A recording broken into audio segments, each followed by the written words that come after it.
Puan Maharani kembali diusulkan oleh PDI Perjuangan sebagai Ketua DPR RI untuk periode 2024 sampai 2029. Pengumuman ini disampaikan dengan penuh keyakinan oleh Ketua DPP PDIP Said Abdullah, menegaskan bahwa Puan adalah calon tunggal yang dianggap final. Namun, di balik kepastian tersebut, ada pertanyaan besar yang bergaung di benak publik. Apakah ini keputusan yang tepat untuk rakyat, atau sekadar taktik untuk melanggengkan dinasti politik? Selama 5 tahun terakhir, kepemimpinan Puan di DPR menjadi sorotan. Bukan karena prestasi, tetapi justru karena kinerjanya yang kerap dinilai mengecewakan. Dalam momen-momen penting, seperti pembahasan undang-undang kontroversial, Puan sering terlihat bungkam. Ketika demonstrasi besar-besaran pecah, suara rakyat yang menuntut penjelasan justru dijawab dengan diam. Sebagai Ketua DPR, tanggung jawabnya adalah memastikan bahwa lembaga ini menjadi ruang aspirasi rakyat, bukan hanya forum formalitas. Namun kenyataannya, DPR di bawah Puan kerap dipersepsikan sebagai perpanjangan tangan pemerintah, kehilangan daya kritisnya sebagai pengawas eksekutif. Partai seperti PDIP tampaknya lebih fokus pada stabilitas internal ketimbang inovasi atau regenerasi. Memilih Puan lagi, seorang politisi yang dianggap aman karena kedekatannya dengan elit partai, adalah langkah yang mencerminkan kekhawatiran akan perubahan. Bukankah seharusnya partai politik menjadi tempat lahirnya pemimpin-pemimpin baru? Mengapa harus mempertahankan seseorang yang rekam jejaknya kerap dipertanyakan? Langkah PDIP ini juga mencerminkan realitas pahit politik Indonesia. Meritokrasi seringkali kalah dari loyalitas. Puan tidak hanya membawa nama besar Soekarno, tetapi juga warisan politik Megawati. Kombinasi ini memberinya posisi yang hampir tak tergoyahkan di PDIP. Namun, apakah kepemimpinan semacam ini benar-benar membawa manfaat bagi rakyat? Bagi banyak orang, keputusan PDIP lebih mencerminkan upaya mempertahankan status quo ketimbang memenuhi kebutuhan rakyat. Dengan mengabaikan kritik yang beredar luas, partai ini seolah mengatakan bahwa mereka tidak peduli pada opini publik, asalkan kekuasaan tetap berada di tangan mereka. Disinilah letak persoalan utamanya. Politik yang seharusnya menjadi alat perubahan justru berubah menjadi alat pelestarian kekuasaan. Maka, yang tersisa adalah ironi pahit. Puan Maharani, dengan segala akses dan privilese yang dimilikinya, kembali ditugaskan untuk memimpin lembaga legislatif tertinggi di negeri ini. Namun, pertanyaannya bukan lagi apakah dia layak, tetapi apakah rakyat akan terus menerima pemimpin yang tidak mewakili mereka. Pertaruhan ini tidak hanya soal masa depan Puan, tetapi juga masa depan demokrasi kita. Dalam hitungan tahun, kekayaan Puan Maharani melonjak drastis. Laporan Harta Kekayaan Penyelenggara Negara, LHKPN, mencatat peningkatan signifikan dari 364,4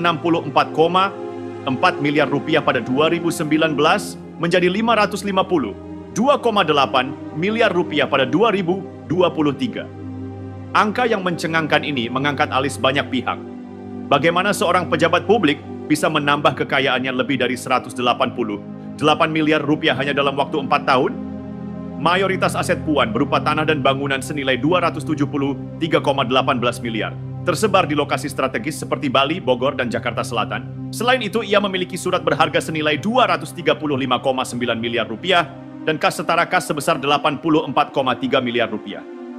Fakta ini menempatkannya di jajaran elit terkaya di Indonesia, tetapi juga mengundang tanda tanya besar. Apakah lonjakan kekayaan ini semata hasil investasi, atau ada celah lain yang memungkinkan akumulasi harta begitu cepat?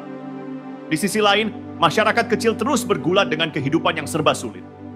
Ketimpangan semakin mencolok, sementara rakyat berjuang memenuhi kebutuhan dasar. Para elit politik tampak hidup dalam kemewahan yang sulit dibayangkan.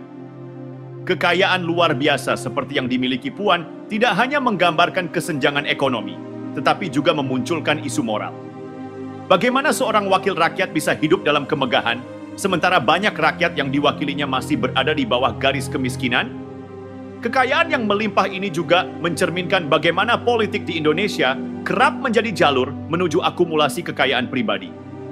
Pertanyaannya adalah, sejauh mana harta yang dimiliki pejabat publik seperti Puan benar-benar bersih dari konflik kepentingan? Properti yang tersebar di Bali, Jakarta Selatan, dan daerah lain mengindikasikan penguasaan aset di lokasi premium yang biasanya hanya bisa dimiliki oleh pengusaha kelas atas. Tetapi, bagaimana seorang pejabat yang sebagian besar hidup dari gaji negara mampu membangun portofolio sebesar itu? Sayangnya, pertanyaan semacam ini seringkali lenyap di tengah sorotan media yang lebih tertarik membahas isu-isu permukaan. Transparansi menjadi masalah utama. LHKPN hanya mencatat angka-angka tanpa menyelidiki lebih jauh asal-usulnya. Padahal, rakyat berhak tahu bagaimana pejabat publik mengelola hartanya, terutama ketika kekayaan tersebut tumbuh secara mencolok di tengah masa jabatan. Kenaikan drastis ini juga mempertegas ironi dalam kepemimpinan Puan. Sebagai ketua DPR, ia memiliki peran penting dalam membahas isu-isu seperti kemiskinan, ketimpangan sosial, dan pembangunan ekonomi yang inklusif. Namun bagaimana seorang pemimpin dengan kekayaan setengah triliun rupiah bisa sepenuhnya memahami realitas rakyat yang hidup dengan Rp20.000 sehari? Bagaimana ia bisa meyakinkan rakyat bahwa kebijakan yang ia buat benar-benar untuk mereka ketika gaya hidupnya begitu jauh dari yang dialami mayoritas rakyat Indonesia? Lonjakan kekayaan ini bukan sekadar angka di atas kertas. Ini adalah simbol bagaimana politik seringkali digunakan sebagai alat untuk memperkaya diri. Puan Maharani bukan hanya seorang pejabat, tetapi juga cerminan sistem yang memungkinkan elit menguasai kekayaan negara, sementara rakyat tetap terpinggirkan. Dalam konteks ini, ia bukan hanya pemimpin, tetapi juga metafora, hidup atas ketimpangan yang terus-menerus dibiarkan tumbuh. Puan Maharani bukan sekadar politisi, ia adalah produk dari dinasti politik yang berakar kuat di Indonesia. Sebagai cucu proklamator Soekarno dan putri Megawati Soekarno Putri, nama Puan membawa bobot sejarah sekaligus warisan politik yang sulit ditandingi. Namun, warisan ini justru menjadi pedang bermata dua. Apakah ia menjadi kekuatan untuk membangun bangsa atau alat untuk melanggengkan kekuasaan keluarga? Dinasti politik seperti yang dijalani Puan seringkali menutup pintu bagi regenerasi politik.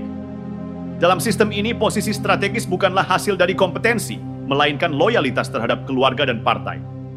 PDIP dengan kekuatannya yang masif tampaknya lebih nyaman mempertahankan tradisi ini daripada mengambil risiko dengan membuka ruang bagi figur baru. Hasilnya, tokoh-tokoh muda dengan ide segar dan semangat perubahan harus puas hanya menjadi pengikut, sementara kepemimpinan tetap dipegang oleh mereka yang memiliki darah politik. Keputusan PDIP untuk kembali mengusulkan Puan sebagai ketua DPR periode 2024 sampai 2029 semakin mempertegas pola ini. Posisi penting di legislatif tidak lagi menjadi ruang kompetisi sehat, melainkan panggung dinasti untuk memamerkan kekuatannya.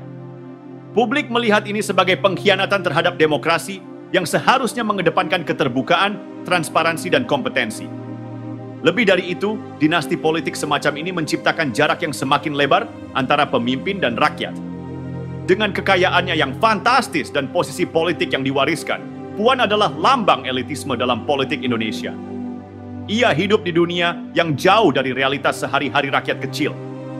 Bagaimana seseorang yang lahir dan besar dalam lingkaran kekuasaan bisa benar-benar memahami kebutuhan rakyat yang terpinggirkan? Bagaimana seorang pemimpin yang hartanya terus bertambah di tengah masa jabatan bisa dianggap mewakili rakyat yang hidup di bawah garis kemiskinan? Dinasti politik juga memiliki implikasi serius terhadap demokrasi. Ketika kekuasaan terpusat pada satu keluarga atau kelompok, peluang untuk munculnya ide-ide baru menjadi sangat terbatas. Kebijakan yang dihasilkan cenderung melayani kepentingan elit, bukan kebutuhan masyarakat luas. Akibatnya, demokrasi yang seharusnya menjadi alat untuk memperbaiki kehidupan rakyat berubah menjadi kendaraan untuk memperkuat kekuasaan segelintir orang. Namun, yang paling mengkhawatirkan adalah dampak jangka panjangnya terhadap generasi mendatang.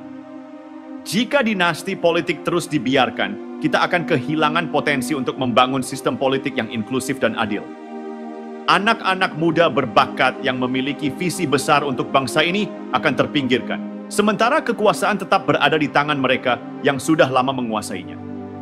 Masa depan Indonesia dipertaruhkan di sini. Apakah kita akan terus menerima dinasti politik sebagai bagian tak terpisahkan dari sistem kita, atau kita akan melawan dan menuntut perubahan? Puan Maharani hanyalah satu bagian dari masalah yang jauh lebih besar. Politik yang berpusat pada kekuasaan, bukan pada rakyat.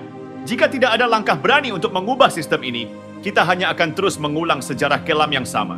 Sebuah sejarah di mana kekuasaan selalu dimenangkan oleh mereka yang sudah memilikinya, sementara rakyat hanya menjadi penonton dalam permainan yang tidak pernah berpihak kepada mereka.